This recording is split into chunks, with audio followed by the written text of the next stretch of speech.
Assalamualaikum warahmatullahi wabarakatuh. Kita sudah memasuki bab keempat atau episode yang keempat, yaitu pupuh dandang gula yang berisi 26 bait.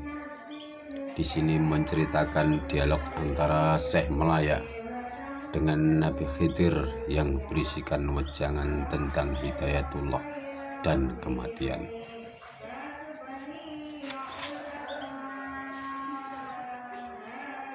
Jika kamu berkehendak naik haji ke Mekah, kamu harus tahu tujuan yang sebenarnya menuju ke Mekah itu. Ketahuilah, Mekah itu hanyalah tapak tilas saja, yaitu bekas tempat tinggal Nabi Ibrahim zaman dulu. Beliaulah yang membuat bangunan Ka'bah, Masjidil Haram, serta menghiasi Ka'bah itu dengan benda yang berupa batu hitam atau juga disebut Hajar Aswad yang tergantung di dinding Ka'bah tanpa digantungkan. Apakah Ka'bah itu yang hendak kamu sembah? Kalau itu yang menjadi niatmu, berarti kamu sama halnya menyembah berhala atau bangunan yang dibuat dari batu.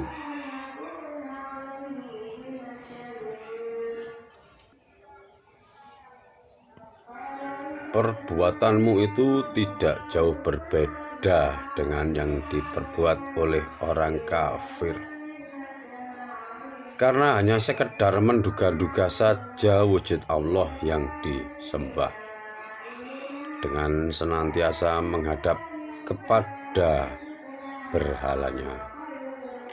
Oleh karena itu, biarpun kamu sudah naik haji, bila belum tahu tujuan yang sebenarnya dari ibadah haji, tentu kamu akan rugi besar.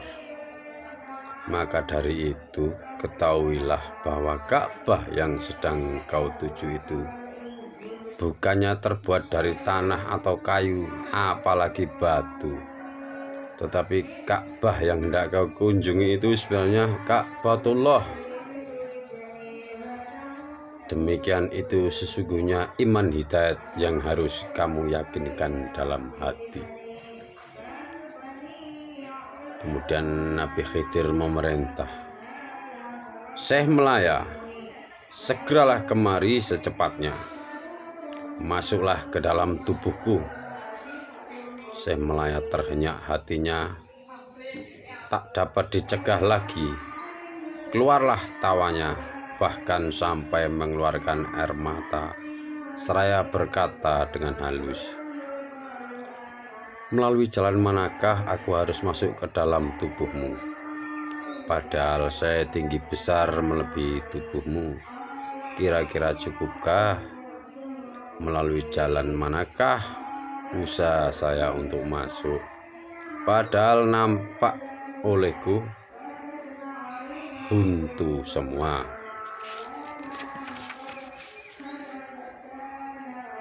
Nabi Khidir berkata dengan lemah lembut, besar mana kamu dengan bumi? Semua ini beserta isinya, hutan rimba dan samudra serta gunung, tidak bakal penuh bila dimasukkan ke dalam tubuhku. Jangan khawatir, bila tak cukup, masuklah di dalam tubuhku ini. Syekh Melaya setelah mendengarnya semakin takut, bersedia melaksanakan. Menolehlah Nabi Khidir, ini jalan di telingaku ini. Syekh Melaya masuk dengan segera. Sudah sampai ke dalam tubuh Nabi Khidir, melihat samudra luas, tiada bertepi sejauh mata memandang. Semakin diamati semakin jauh tampaknya. Nabi Khidir bertanya keras-keras, hai, apa yang kamu lihat? Segera menjawab Syekh Melaya, ya jauh, tak ada yang kelihatan. Syekh Melaya melanjutkan jawabannya, angkasa raya yang ku amati, kosong melompong, jauh tidak kelihatan apa-apa. Kemana kakiku melangkah?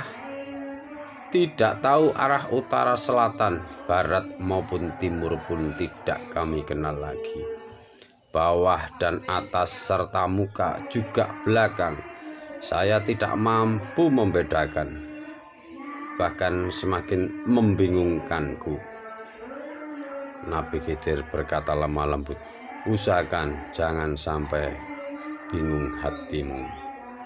Tiba-tiba terang kelihatan di hadapannya Nabi Khidir.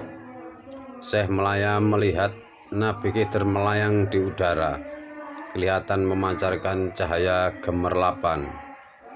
Saat itulah Syekh Melaya melihat lagi arah utara, selatan, barat, dan timur sudah kelihatan jelas. Atas serta bawah juga sudah terlihat dan mampu menjaring matahari. Tenang rasanya sebab melihat Nabi Khidir, rasanya berada di alam yang lain dari yang lain. Kanjeng Nabi Khidir berkata lembut, jangan berjalan hanya sekedar berjalan. Lihatlah dengan sungguh-sungguh apa yang terlihat olehmu. Syekh Melaya menjawab, ada warna 4 macam yang nampak padaku. Semua itu sudah tidak kelihatan lagi. Hanya 4 macam yang kuingat, yaitu hitam, merah, kuning, dan putih.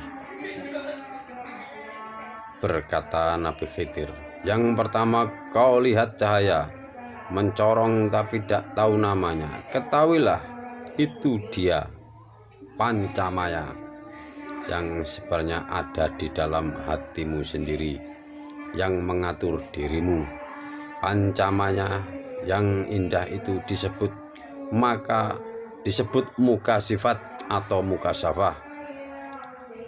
Bila mana kamu mampu membimbing dirimu ke dalam sifat yang terpuji, yaitu sifat yang asli, maka dari itu jangan asal bertindak. Selidikilah semua bentuk, jangan sampai tertipu nafsu. Usahakan semaksimal agar hatimu menduduki sifat asli. Perhatikan terus hatimu itu supaya tetap dalam jati diri. Tentramlah hati Syekh Melaya setelah mengerti itu semua, dan baru mantap rasa hatinya serta gembira. Adapun yang kuning, merah, hitam, serta putih itu adalah penghalang hatinya, sebab isinya dunia ini sudah lengkap, yaitu terbagi ke dalam 3 golongan. Semuanya adalah penghalang tingkah laku. Kalau mampu menjauhi itu, pasti dapat terkumpul dengan gaib. Itu yang menghalangi meningkatkan citra diri. Hati yang 3 macam, hitam, merah, kuning, semua itu menghalangi pikiran dan kehendak tiada putus-putusnya, akan menyatukan dengan Tuhan yang membuat nyawa lagi mulia. Jika tidak tercampur oleh 3 hal itu, tentu terjadi bilangnya jiwa. Abadi senantiasa berdekatan rapat, namun perlu diperhatikan dan diingat dengan seksama bahwa penghalang yang ada di dalam hati mempunyai kelebihan yang perlu kamu ketahui dan sumber inti kekuatannya. Yang hitam lebih perkasa, pekerjaannya marah, mudah sakit hati, angkara murka secara membabi buta. Itulah hati yang menghalangi, menutup kepada kebajikan. Yang demikian itulah pekerjaan si hitam. Sedang yang berwarna merah ikut menunjukkan nafsu yang tidak baik. Segala keinginan nafsu keluar dari si merah, mudah emosi dalam mencapai tujuan, hingga menutupi kepada hati yang sudah jernih terang menuju akhir hidup yang baik, yaitu husnul khotimah. Adapun yang berwarna kuning kemampuannya menanggulangi segala hal. Pikiran yang baik akan menjadikan pekerjaan semakin baik. Hati kuninglah yang menghalangi timbulnya pikiran yang baik. Hanya membuat kerusakan, menelantarkan ke jurang kehancuran. Sedangkan yang putih itulah yang sebenarnya membuat hati terang serta suci tanpa ini itu. Pahlawan dalam kedamaian. Hanya itulah yang dapat dirasakan manusia. Akan kesaksiannya sesungguhnya yang terwujud adanya. Hanya menerima kanugrahan semata-mata. Hanya itulah yang dapat dilaksanakan. Kalau tetap berusaha agar abadi berkumpulnya diri dekat Tuhan, maka senantiasa menghadapi 3 musuh yang sangat kejam, besar dan tinggi hati. Ketika musuhmu itu saling bekerja sama, padahal si putih tanpa teman hanya sendirian saja, makanya sering dapat dikalahkan. Kalau sekiranya dapat mengatasi akan segala kesukaran yang timbul dan dari 3 hal itu, maka terjadilah persatuan erat terwujud. Tanpa berpedoman itu semua tidak akan terjadi persatuan erat antara manusia dan penciptanya. Syekh Melaya sudah memahaminya. Dengan semangat mulai berusaha disertai tekad membaca demi mendapatkan pedoman akhir kehidupan, demi kesempurnaan dekatnya dengan Allah Subhanahu wa Ta'ala. Setelah hilang 4 macam warna, ada hal lain lagi. Nyala 1, 8 warnanya. Syekh Melaya pelan berkata, apakah namanya nyala 1, 8 warnanya? Apakah yang dimaksud sebenarnya? Nyalanya semakin jelas nyata, ada yang seperti retno bersinar, yaitu mutiara berkilauan. Ada yang nampak berubah-ubah, warna menyambar-nyambar. Ada yang seperti permata yang berkilat tajam sinarnya. Sang luhur budi Nabi Khidir berpesan, ya, itulah sesungguhnya tunggal. Pada dirimu sendiri sudah tercakup makna di dalamnya. Rahasianya terdapat pada dirimu juga, serta seluruh isi bumi. Tergambar pada tubuhmu dan juga seluruh alam semesta. Dunia kecil tidak jauh berbeda. Ringkasnya utara, barat, selatan itu timur dan atas bawah. Juga warna hitam, merah, kuning, putih. Itulah isi kehidupan dunia. Dunia kecil dan alam semesta dapat dikatakan sama isinya kalau ditimbang dengan apa yang ada dalam dirimu ini. Kalau hilang warna yang ada, dunia kelihatan kosong. Kesulitannya tidak ada. Dikumpulkan kepada wujud rupa yang satu, tidak lelaki, tidak pula perempuan. Sama pula dengan bentuk yang ada ini, yang bila dilihat berubah-ubah putih. Camkanlah dengan cermat semua itu. Syekh Melaya mengamati yang seperti cahaya berganti-ganti kuning. Cahayanya terang benderang memancar, melingkar mirip pelangi. Apakah itu yang dimaksudkan? Wujud dari zat yang dicari, yang didambakan, yang merupakan hakikat wujud sejati. Nabi Khidir menjawab dengan lemah lembut, itu bukan yang kau dambakan, yang dapat menguasai segala keadaan. Yang kamu dambakan tidak dapat kamu lihat, tiada berbentuk apalagi berwarna, tidak berwujud garis, tidak dapat ditangkap mata, juga tidak bertempat tinggal, hanya dirasakan oleh orang yang awas mata hatinya, hanya berupa penggambaran-penggambaran simbol yang memenuhi jagat raya, dipegang tidak dapat.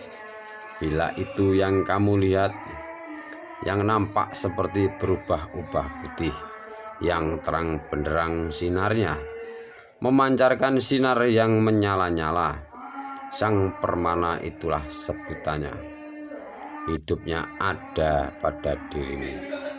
Purnama itu menyatu pada dirimu sendiri, tetapi tidak ikut merasakan suka dan duka. Tempat tinggalnya pada ragamu. Tidak ikut suka dan duka, juga tidak ikut sakit dan menderita. Dan jika sang permana meninggalkan tempatnya, raga menjadi tidak berdaya, dan pasti lemahlah seluruh badanmu. Sebab itulah letak kekuatannya. Ikut merasakan kehidupan bersama nyawa, yaitu yang berhak merasakan kehidupan, yang mengerti rahasia di dunia. Dan itulah yang sedang mengenai pada dirimu, seperti diibaratkan bulu pada hewan yang tumbuh di sekitar raga. Hidupnya karena adanya permana, dihidupi oleh nyawa yang mempunyai kelebihan, menguasai seluruh badan. Permana itu bila mati ikut menanggung, namun bila telah hilang nyawanya, kemudian yang hidup hanyalah sukma atau nyawa saja yang ada. Kehilangan itulah yang didapatkan, kehidupan nyawalah yang sesungguhnya, yang sudah berlalu diibaratkan seperti rasanya pohon yang tidak berbuah. Sang permana yang mengetahui dengan sadar sesungguhnya satu asal. Perhatikan secara seksama penjelasan tadi. Menjawablah Syekh Malaya, kalau begitu manakah warna bentuk yang sebenarnya?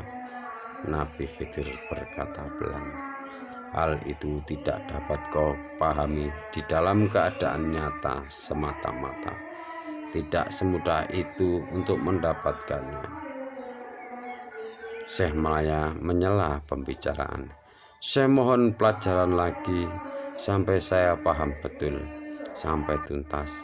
Saya menyerahkan hidup dan mati demi mengharapkan tujuan pasti, jangan sampai tanpa hasil.